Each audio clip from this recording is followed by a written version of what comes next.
Made some interesting points about the crime statistics in the African American community. You think crime and poverty are intrinsically linked? Poor Asians are not necessarily more likely to commit crimes than a poor black person. You are not a creature or a victim of what happened 104 years ago. You're your own being with your own agency, your own ability to make decisions of right or wrong. And I agree to not subscribing to a victim mentality and taking accountability for your actions. I don't think any of that plays into your current status. Yeah, the number one problem with Black America is the fact that dads are not around. Not the fact that and that's enforced by the government.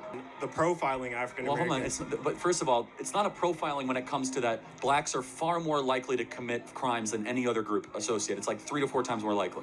There's a lot of evidence that shows when two parents are present in a household, they have a higher chance of their children succeeding. I agree. Then why does that happen? So why don't black dads stay around? I think that's What's up, YouTube? Welcome back to the Right Point of View YouTube channel with your favorite host, Ashley, and I'm back with another video. And as you saw in the intro, this one is a very touchy subject, and I do understand that, but I think it's an important one to be had. So let's jump right into it. You made some interesting points about the crime statistics in the African American community. You think crime and poverty are intrinsically linked? Not always, but they could be directionally close to each other. For example, poor Asians are not necessarily more likely to commit crimes than a poor black person. Okay. Do you think there's systematic functions in place that prevent African Americans from moving upward? No, does not exist. You don't think so? No. You don't think they've ever enforced any policies or any actions? Maybe 40 or 50 years ago, but nothing in our lifetime, not even close. I would say in our lifetime, right? Within our That's a big deal, our last right? 20 decades, our last 2 decades, right? We've had a lot of opportunities for upper mobility, right? And for whatever reason, but at a systemic level, hasn't worked. But at a systemic level, there's a history of prejudice within the American system against African Americans and black people. But there's also historic systemic bias against Asian Americans and Jews. It hasn't held them back. Yeah, but I'm not talking about them. No, right? but it's important to compare. Why is it that it held blacks back but not Asians or Jews? So I'll answer that. So Jews, well, let me speak about Asians. As a model minority, right? They've had more opportunities for upper mobility. How?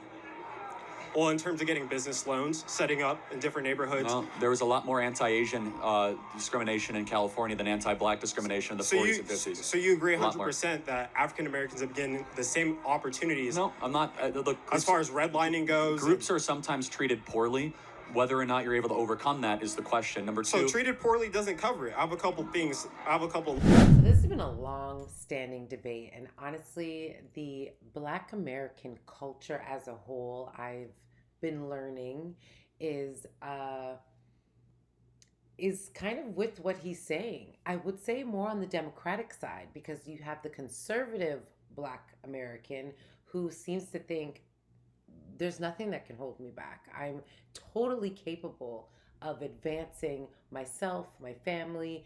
And I think when you stick more to those conservative beliefs, believer in God, practice of religion, all of those types of foundational values really help to propel you in a certain light versus some of the more democratic beliefs is this kind of victim mentality. Oh, slavery and some of the earlier on things that Black people went through, which nobody is taking away from. But almost every culture at some point through society has had some kind of discrimination. I mean, Jews is a huge one. They went through the Holocaust. So are we to believe that there's no connection there? Why is it that their ancestors went through such, tumultuous circumstances, but somehow they managed to pull it together through that? And I can even speak, I have a Polish background. The Germans did a lot of unspeakable things to the Polish people back then. My great-grandmother went to Canada on a boat, and she managed to work hard, and my grandfather, they stuck together, they raised their kids, so on and so forth. So to always use the excuse of what was happening before and this systemic thing and redlining and so forth, while I understand it was a very unfortunate circumstance, that is not what's happening today. And that's why I really get charged up when I hear people like Charlemagne or LeBron James, these people who have made it. Charlemagne is on one of the biggest hip hop platforms to date. He's made a very successful life for himself. So have all the other hosts on that show. LeBron James, he's a star on one of the, an amazing NBA team, He's had great opportunity. Michael Jordan, Kobe Bryant.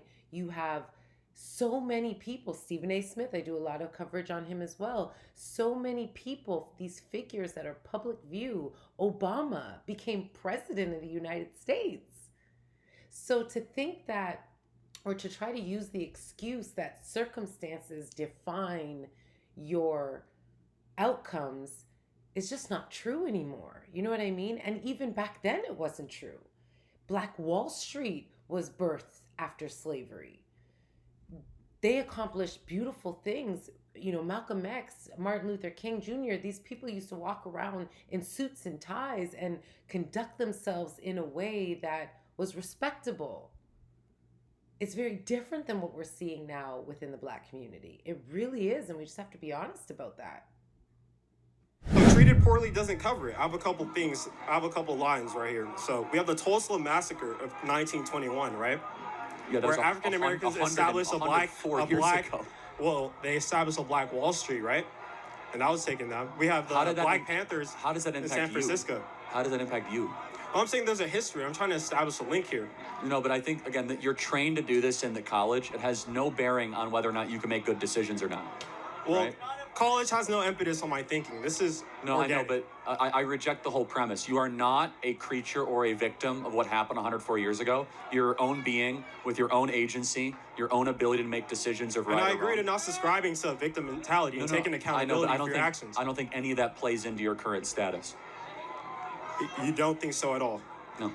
Can you list more reasons as to why? Yeah, the number one problem with Black America is the fact that dads are not around. Not the fact that that's enforced by the government. No, it's not. I would say on an individual basis, there's different programs that stop. Two out of three Black youth did not have a dad around.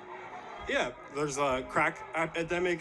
CIA moved crack into the hood, moved into different hoods in the Los Angeles community. Yeah, but you have to still choose to do drugs. So, the point is you're a victim of your choices, not your circumstances. That's what makes us conservatives different. I think you're removing culpability from people, but I agree with accountability. We believe choices are what determine what you're in, not what's around you. Yeah, So I think what he's trying to say, even though he used a very strong word like enforce, the government obviously isn't enforcing Black fathers to leave the home, but I'm going to guess that he's going back to the 60s when welfare was created. And in order to get government help, fathers would kind of be absent from the home so that the mom could get as much income assistance as she possibly can from the government. And that did help to create a pattern of fathers leaving the home. That I will agree with. But I don't think that's enough. I just don't think that's enough because, again, it's a choice, right? You have to have some self-respect and respect for your family and your children to say, okay, even if things are tight, no matter what, we're going to stick together. We value that. We value family. We value God. We value hard work. We value raising our kids the right way. I mean, a little extra help, from the government, I don't think should supersede the importance of a father being around. And then even if that is the case, why did they stay gone? Why did it continue to just become a thing that fathers don't feel it important within the Black community to stay in the household? And nobody can argue that that is a very common practice within the Black community. And I tend to agree that that plays a huge role. Having two parents in the household, a masculine and a feminine, and they work together in co-parenting within, one roof to raise their children with values and love and attention and foundation, it sets them up for the world. Even under the poorest circumstances, you can still birth and grow amazingly talented kids under that situation than in the single mom scenario, which is largely the case. You have a single mom who's overworked, underpaid, angry, a lot of anxiety, a lot of depression there. It trickles down to the children, a lot of that energy they're carrying with, or even the fact that they're going to school. Maybe they have less than two incomes is better than one in any case. So some of the hardships that a child has to go through under the guise of a single mom makes a huge difference. And two, you have women raising young men, which I think a lot of these black men are not operating from a very masculine standpoint, even though that's what it seems to be. But a lot of them are raised by women. A lot of them harbor a lot of anger and resentment. They wanted the dad. They just have to, there's usually no therapy. There's nothing to help them through to go through those emotions and understand those emotions and understanding that it's not their fault and all of those types of things. So they're just dealing with generations of trauma and no way to project it in a constructive manner. And then it creates these communities outside of the home, street gangs and all of that stuff, where they do find and seek masculine energy and masculine leadership. And then that spirals into its own, problems, where they end up in jail and committing crimes. And it's a vicious cycle. But at some point, when are we as a community collectively going to wake up and say, we need better role models? We, not looking for the public school or the white man or anybody else, but we have to be more responsible for our own. We have to start to be more outraged at our community and the actions that we're taking to, give this disadvantage to the kids coming up. You know what I mean? But let's dive into it. Choices inform your environment and your outcomes. I agree with that. Yeah, so then if people choose to do crack cocaine and therefore your kids don't have a dad around, that's your own choice. If you choose to commit crimes and you're in prison, that's your own choice. Yeah, but no other community has had this problem. Why is Black America have this problem? I think there's a direct link between the prison industrial complex and incarceration. Well, but how does one get to prison? And the profiling African Americans. Well, hold on. But first of all, it's not a profiling when it comes to that. Blacks are far more likely to commit crimes than any other group associated. It's like 3 to 4 times more likely. It's not even close. So how is that? Well, I'm not here to debate numbers because I don't have the numbers. It's okay. When you get home, you can look at it. Black Americans are 13% of the population. They commit 55% of the violent crime. A statistic I've heard before. Right. And I don't have the numbers to counter. It's fine. You can independently fact check it later. I don't anticipate you to have it off the top of your head. But why is that? I don't have a direct answer. I know. That's what I want you to think about it. And I'm not going to put you on the spot. Here's our answer. It's easy and tempting to say systemic racism, redlining, right? All that. Or you could say, maybe it's because dads aren't around, because dads being with their equivalent others or spouses is not a value in the Black community anymore. It's acceptable to have men impregnate women and flee. It's not a cultural expectation. I think our cultural expectation is for African Americans to stand with their families and increase, because there's a lot of evidence that shows when 2 parents are present in a household, they have a higher chance of their children succeeding. I agree. Then why does that upward? Happen? So why don't Black dads stay around? I think that's a progression in our community. I think that's a progression. But why is I'm saying that the reason that we're here is there's a lot of factors that led us. So again, that's an undisputable fact. It is an acceptable thing in our culture to not have dads around, to be a single mom. You'll have moms with 1, 2, 3, 4 baby daddies and 6 kids. And that is just a harsh reality. Like it or not, come for me if you want. But I'm just pointing out a reality. I live it. I see it. I was from that type of lifestyle where I had a daughter really young also. I knew enough within myself to not do it again. My daughter's dad is not around. And I had to really learn from that, and I had to grow from that. And I made a decision to not continue that cycle. I wanted to be the best mom I could be for my daughter. And I knew I wouldn't be able to do that with 2, 3, 4 other kids as a single mom, and not being able to properly find a good, decent partner. And until you do, we shouldn't be having kids. It should be more conservative and religious beliefs. Find a good husband, find a good wife, choose them wisely. Our community is riddled with these types of problems. And look at the examples we have. You look at influencers like Cardi B, and I mean, I can't think about all of them at the top of my head, but the list goes on and on. We have so many examples of, look at NBA YoungBoy. You know what I mean? Like Nick Cannon, just making a sport out of just populating. You know, he's a rich guy, he's a handsome guy, he has everything going for him, but he just thinks it's okay to just have a bunch of babies. Where he's absent from the home in so many, he just has a bunch of broken homes. It is acceptable in our culture, and we have to face the reality that we are responsible for the direction our culture is going as a whole. I mean, and these, you know, there are exceptions to the rule. There are, of course, a lot of beautiful Black families. As I said, more always usually leaning on the conservative side. But unfortunately, the large majority are of the belief that it's okay. It's not a big deal. I'll raise my kids on my own. I don't need a man. You know what I mean? And that gets passed down to the children, and the cycle just continues. And honestly, even the crime part of it, the Black on Black crime is wild.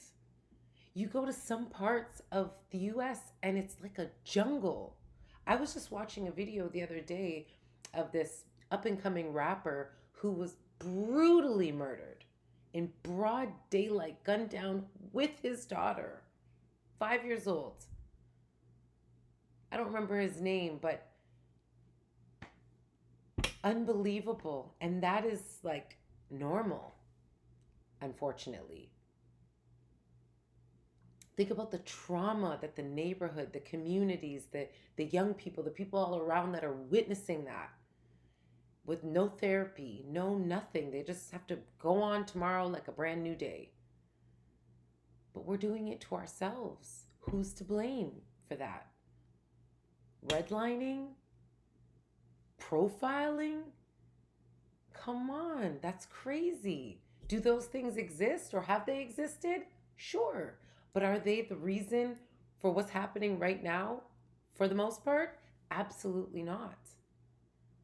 So when are we going to take accountability and look inside ourselves? And where's the outrage for that child who died at the car wash beside her dad, who I don't know if he was a thug or not. He was just washing his car. There might be history there, but I don't know. And that's the thing. We're just doing it to ourselves at this point. So any manipulation you think that the white people were doing to us a long time ago, they don't even need to. We just do it to ourselves. That's the saddest part of all. We need to start looking inside ourselves and start uplifting each other. Far too often, you hear it all the time. Black people are like crabs in a bucket. As soon as someone gets a little ahead in life or a little whatever, you got somebody coming along to tear that down. Why does it have to be that way? And at what point are we just going to look inside ourselves and say, no, hold on. We need to stop looking for the white man's handout and start actually uplifting. Because when we do decide to really go forward with something, we're the best of the best. Nobody does it like Black people. It's just we get in our own way every time. I don't under, but it's a decision that a Black man can make. He's impregnated a woman, so he's not in jail. So he's like a free citizen. Why not stay with that woman and start a family? And I'd say for the most part, 66% of the time, we're moving in that direction. It's getting worse, not better, actually. The single fatherhood rate is getting worse in Black America. It was 25% in 1965. It was 50% in 1980. It's 75% in certain cities now. It's beyond comprehension. It's like the worst of the industrialized world. And there's only one explanation. It's that it's not a cultural value in Black America right now. I think we have to disagree. I think it is a cultural value moving forward, and I think it has been a cultural value. And I think post-civil rights movement, and especially during the civil rights movement, that was a major impetus. That was a major focus of the Black community, and that's how we got through that movement. You know, Black through America, that structure and that family. You know, Black America's actually gotten poorer since the Civil Rights Act. Well, yes, I understand Why? that. I don't have an answer for that. It's okay. Think about it. And I'm not saying it's one or the other, but the Civil Rights Act is revered as this amazing thing. But Black America is actually poorer, more likely to commit crimes, in more poverty than it was before the Civil Rights Act. There's a lot of explanations. Thomas Sowell's written entire books about this. And I've read on Thomas Sowell. Good, and I want you to keep reading Thomas Sowell because he'll push your boundaries and he's phenomenal. Here's our belief system. The most important thing is dads in the home. If you do not have two parents around, everything falls apart. It's not about government checks or welfare. It's the nuclear family. The nuclear family is a guarantor more than anything else that a kid is going to. And I 100% agree with that. Right. So we have to figure out then, it's a riddle. I think I know the answer. Why so many Black youth do not have dads around. I agree. We have to do better. I'm not quite sure why at this point, outside of we have just gotten to a place of cultural acceptance, and we don't have enough Obamas as examples. You know, the LeBron, the James family. We are just tearing down ourselves at this point, literally. So my message to the Black community is we got to come together and we got to do better, because when we do decide to do something, it's phenomenal. It's out of this world. So let's focus more on uplifting each other and helping each other be better. You know, maybe turn off the sexy reds and the NBA young boys. Maybe, you know, start boycotting some of the stuff you know is poisoning your communities instead of glorifying it. At this point, we have music that we celebrate called drill music, where these guys are actually rapping about killing each other in rap music. In some cases, going to the grave of the dead person to make a music video around it. Like, excuse me? It's wild. That is wild to even think about. What normal civilization behaves that way? And we glorify it, call it art, and bump that. I mean, not we, because I don't listen to that, but a lot of us do. How crazy is that, y'all? Like, at what point are we going to look inside ourselves and start holding those people accountable instead of always looking at the white guy or the system or the this or the that? When are we just going to put the responsibility on the people who are literally poisoning us through music, through movies, through culture, through you name it, politics? It's crazy. I literally think it's crazy. Anyway, love to hear your thoughts. Comment down below. See you on the next one.